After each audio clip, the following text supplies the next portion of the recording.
আসসালামু আলাইকুম, আমি রুদ্র। বর্তমানে ঢাকাতেই থাকছি এবং একটি বেসরকারি সংস্থায় কর্মরত আছি। জীবনের অনেক চড়াই উতরাই পেরিয়ে আজ যখন পেছনে ফিরে তাকাই তখন শুধু একটা মুখই ভেসে ওঠে, রাফসা। আজ আমাদের সেই সংগ্রামের গল্পটাই আপনাদের শোনাবো।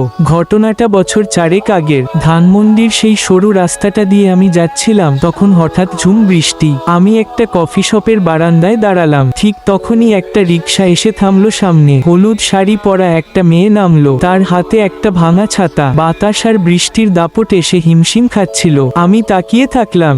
বিশ্বাস করবেন কিনা জানি না, সেই মুহূর্তে আমার মনে হয়েছিল আশেপাশের সব শব্দ থেমে গেছে। আমি শুধু ওর চশমার ওপর জমে থাকা বৃষ্টির বিন্দুগুলো দেখছিলাম। ও আমার দিকে তাকিয়ে একটু ইতস্তত বোধ করে জিজ্ঞেস করেছিল, ভাইয়া, কফি শপটা কি খোলা?